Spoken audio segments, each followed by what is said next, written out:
इसके अलावा वो हिजबुल्ला, यमन के हूती विद्रोही और ईरान के खिलाफ भी हमले कर चुका है। अब इजराइल नाटो के सदस्य तुर्की के साथ युद्ध को लेकर तैयारी करने जा रहा है। नांगेल कमेटी ने रक्षा बजट और सुरक्षा रणनीति से जुड़ी रिपोर्ट में इजराइल को तुर्की के साथ सीधी टक्कर के लिए तैयार रहने को कहा है। इजरायली सरकार ने समिति का गठन किया था। कमेटी ने कहा है कि टर्की की महत्वाकांक्षा है कि खत्म हो चुके ऑटोमन साम्राज्य की ताकत को फिर से बहाल किया जाए। टर्की के राष्ट्रपति रेसेप तैयब एर्दोगन की मुस्लिम दुनिया का खलीफा बनने की चाहत इजराइल के साथ तनाव बढ़ा सकती है, जो संभवतः संघर्ष में भी बदल सकता है। मीडिया रिपोर्ट्स के मुताबिक कहा जा रहा है कि सीरिया में मौजूद विद्रोहियों के गुट तुर्की के साथ मिल सकते हैं, जिससे इजराइल की सुरक्षा के लिए एक और नया और बड़ा खतरा पैदा हो सकता है। ये गुट क्षेत्रीय अस्थिरता को बढ़ाते हुए टर्की के प्रॉक्सी के रूप में काम कर सकते हैं। कमेटी का मानना है कि ऐसे में सीरिया इजराइल के लिए ईरान से भी बड़ा खतरा बन जाएगा। कमेटी का मूल्यांकन मिडिल ईस्ट में टर्की के राष्ट्रपति एर्दोगन की बढ़ती मुखर नीतियों के बीच आया है, जिसे इजराइल के खिलाफ माना जाता है।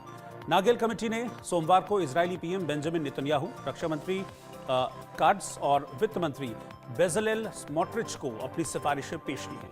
कमेटी ने सिर्फ खतरों पर ही जोर नहीं दिया, बल्कि उनका मुकाबला करने के लिए व्यापक रणनीति का खाका भी तैयार किया है। समिति ने रक्षा बजट में अगले 5 सालों में हर साल 15 अरब शेकेल यानी कि 4.13 अरब डॉलर तक बढ़ाने का सुझाव दिया है, ताकि इजरायली सेना को टर्की और अन्य क्षेत्रीय खतरों का सामना करने के लिए तैयार किया जा सके।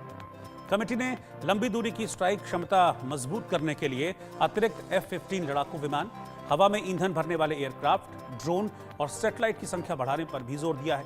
कमेटी के मुताबिक इजराइल को डेविड स्लिंग एरो सिस्टम्स और नए आयरन बीम लेजर आधारित रक्षा प्रणाली की क्षमता बढ़ानी चाहिए। कमेटी ने जॉर्डन के साथ एक मजबूत सुरक्षा बैरियर बनाने की भी सिफारिश की है, जो इजराइल की रक्षा रणनीति में एक महत्वपूर्ण बदलाव होगा। हालांकि इससे जॉर्डन के साथ कूटनीतिक समस्याएं भी आ सकती हैं।